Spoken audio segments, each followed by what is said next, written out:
make first pass over here at Commerce, coming in right after the Super Pro class here in about 10 to 15 minutes. Got the car ready to go, fixed the alternator on it. We're going to try and leave the line at 5 pounds at 3,800 and then put in 8 pounds going down the track, see if it'll hold 8 pounds, and then turn it up from there and see what it does. We're about to load up and get going here maybe the next 30 minutes.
The first pass, checking out the data log. It did exactly what I wanted it to do. It left at 4.7 pounds, which I have set at 5 pounds. So it has spikes where it goes 4.7, 5, a little over 5, but it's right about where I want it to leave. Going down track, it made 6.5 pounds, 6.5 pounds, which I was putting 8 pounds of pressure on the dome, and that makes 6 pounds. So it's not a direct correlation. If I put 8 pounds of pressure on top, in a perfect world it would make 8 pounds, but in this application it makes 6 pounds. So I'll have to add, a little bit more pressure on top of it than the boost that I want to make. I'll have to figure out what that is, and the best way to do that is to keep making passes and see what it wants and how it responds. The car did good. They didn't give me a quarter mile time. The 60 foot was a 1.4, 8 mile was a 6.3. Right at 3 seconds I shifted too early and it dove down in the RPM to about 5,700. I don't hardly make any power there. And I was only at 6 pounds of boost, so I couldn't power through that. And it stayed below 6,000 after second gear shift, so even out towards the end I wasn't making much power. It was still only 6 pounds. So let's see, it probably, from the log I could see it's maybe a really low 10, a high 9, something like that, maybe a 9.9, 9.8. Which to be on just 6 pounds with some really conservative timing, it did very well. Unfortunately, I think the transmission, it's not holding up too well. It doesn't want to shift. It takes, at least going into, I think it was third gear, it just felt really slow, which may mean that the clutches are slipping. And I've got a Power Glide 2-speed on the way, but it's going to take some time before I can get that put in the car because I've got to change several things. So I'm going to stay out of fourth gear because that one felt terrible, and I haven't refreshed the transmission this year, so it might just be kind of on its way out as far as the clutches go. But I think I'm going to put 15 pounds of dome pressure on it, maybe 15 to 18 pounds. Try and make about 20 pounds of boost going all the way down the track and see how it responds to that. The water methanol is supposed to come on at about 6 pounds. I looked at the reservoir. It didn't look like it used any, so it might have been teetering that line of when it's supposed to come on.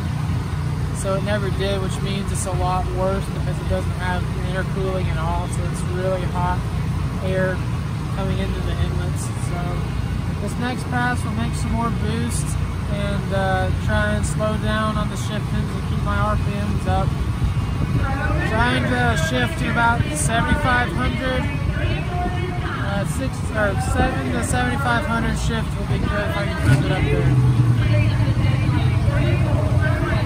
So we'll see how this next one goes. We'll get a little bit more boost.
I did pretty good. Commanded 16 pounds and it made exactly 16 pounds. Did an 8.9 at 153. 60 foot was a 127, 330 was a 37, 8th was a 57. The 8th is actually, that's the fastest 8th mile I've ever done.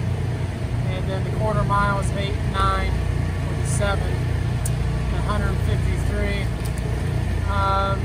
Say the second to third gear change, I shifted at about 7,000 RPM, and then shifted into third gear, it dropped down to about, it was like 5,300 RPM. It was still making 16 pounds of boost, but that cam, it just doesn't make a lot of power down low like that. So that's, the converter's got, it's too tight. So in order to compensate for that, because I can't change it right now, I'm going to ramp in more boost right there at about 3 seconds so I can get that converter to stall out higher on that gear change. So if it hooks, you know, and it goes again, we should be getting a mid 8-second pass. I put 20 pounds on it going down. From about the 8th mile on down, we'll be making 20 pounds.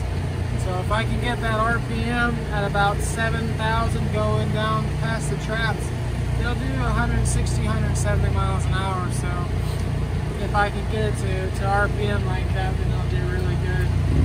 I think we're going to let the car cool down for a little while. I think they're going to start their eliminations here on this bracket race right after lunch. And then we'll make sure the car is good and cool, transmission's nice and cool, and then we'll get back out there and we'll see how it does with a little bit more boost.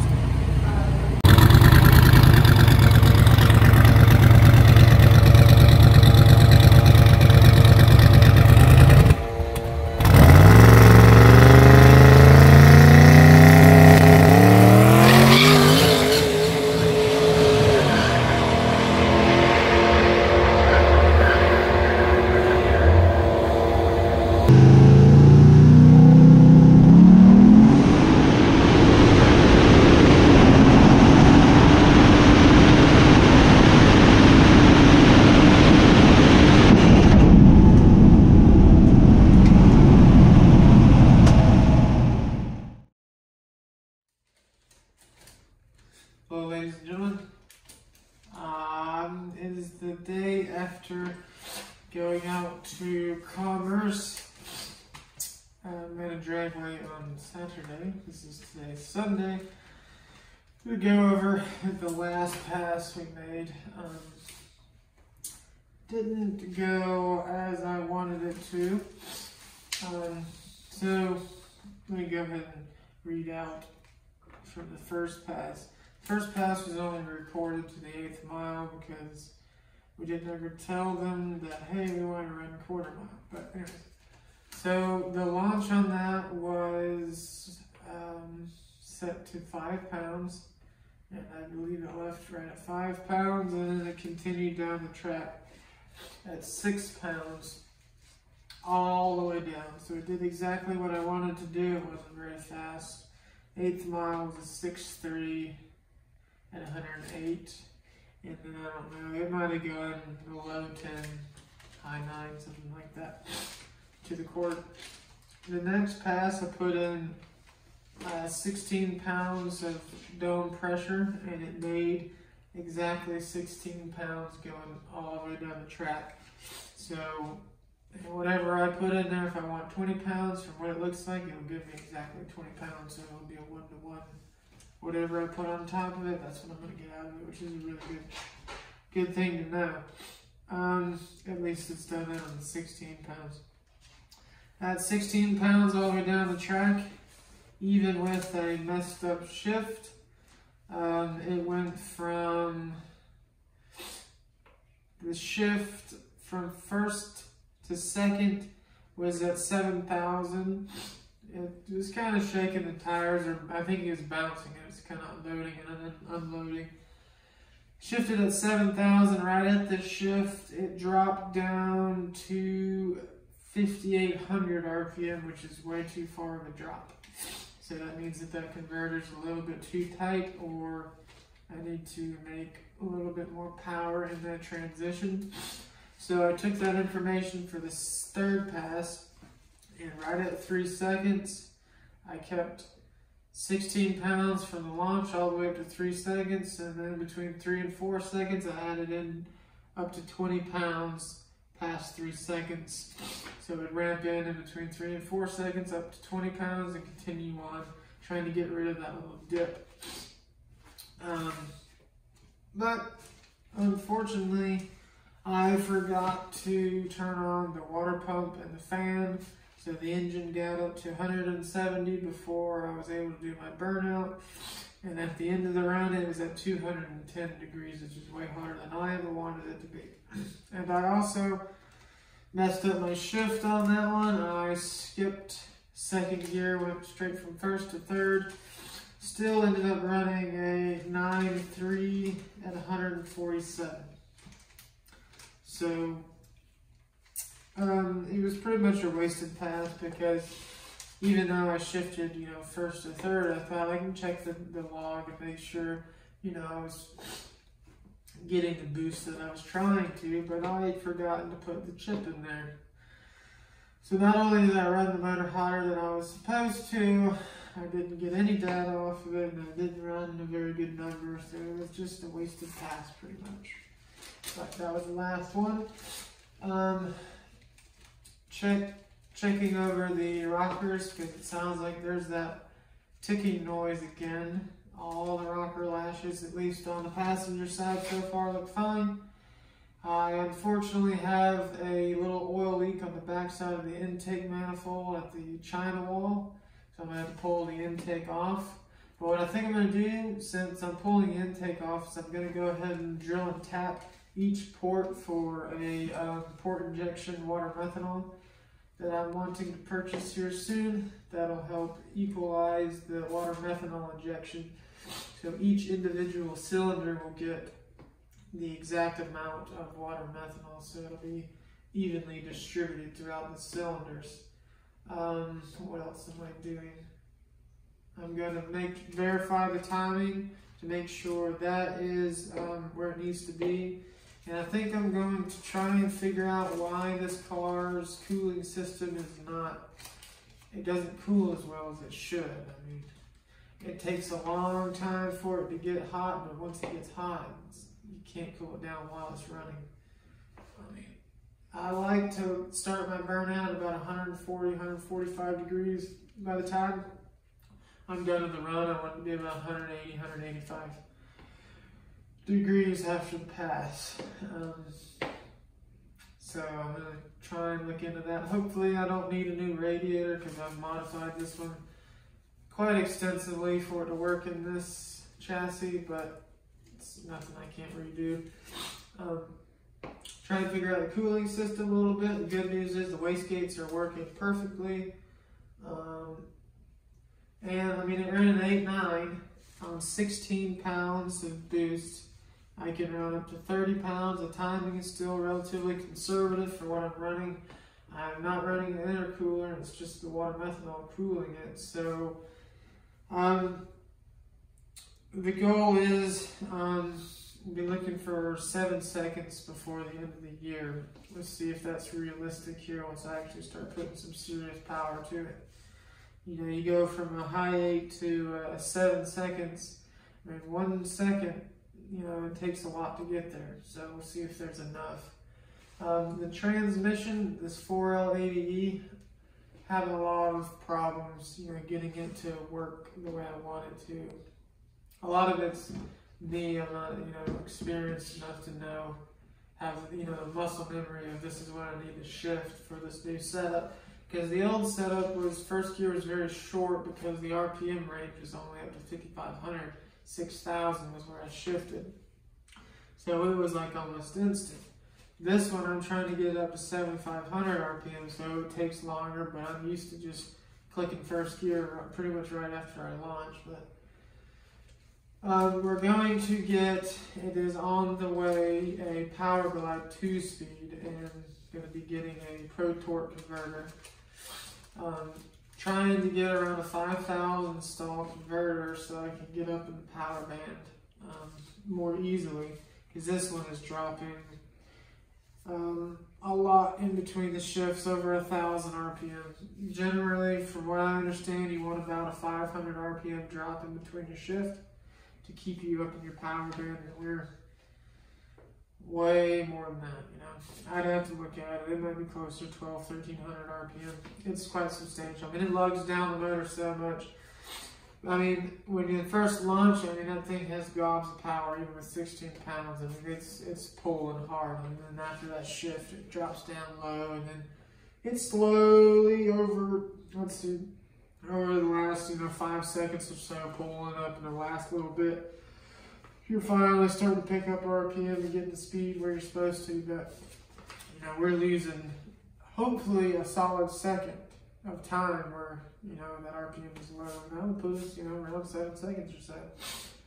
The other problem we're having is, and I did notice, the harder we hit it, the easier it is to get out of that. When I launch, the whole back end of the car starts bouncing. So I need to figure out if I just need to hit it harder to keep that thing, you know, planted and moving, as opposed to allowing it time to actually bob up and down. Everything else looks fine. I'm gonna check over everything, you know, fix these small oil leaks. And I don't know if we'll make it out this weekend. It might be the following weekend, but I think I'm gonna try and do a Friday night. Saturdays are not really worth it. It's really hot. There's that bracket racing going on, and it's kind of, you know, test and tune as you're a low-class citizen. You know, you don't get any priority, so they just put you in where they can. And it's just, it's a little bit annoying. Plus, it's very hot out in the sun, and inlet air temperatures are pretty high, so if we get out there where it's a little bit cooler, get some more dense air, it'll probably run a lot better and be happier and easier to cool, too. Because it was about 93 degrees on that last pass outside, so it was pretty hot. I'm not sure what the humidity was, but it was pretty roasty toasty out there. But those are the changes we're going to do before we go out this next time. I don't know when we'll be changing the transmission, because there's going to be several things that have to happen. I'll have to order the torque converter. That's 3-week lead time. Also, I'm going to have to order another drive shaft and change the drive shaft hoop, because this transmission is considerably shorter. I think it's around 7 inches shorter than the 4L80. Weighed the car is at 2363 with me in it. The Power Glide is 60-ish pounds lighter, I think, somewhere around in there. So that'll put us down to 2,300 solid. So that'll help out a little, and it'll change some things too, because we're taking out some weight off of the front. The thing on the second pass, it did a 127 60 foot, and it toted the tires. It didn't pick it up drastically high, but it picked it up and started leaning. It was rolling over, so we're probably gonna have to put an anti-roll bar on this thing in the back. It's not terrible. It's, you know, $500–600 for that piece, but I think we've got enough power to where it's starting to want to roll over now. So we're gonna have that stability in the back end to keep it, you know, straight whenever it's up in the air, and it doesn't want to lean over with my weight and, you know, the rotational force pulling on it. So might look into doing that pretty soon. What else? Bead locks. That is another priority. After I finish this job up where I'm working now, I should have some money to be able to get some bead locks on this thing.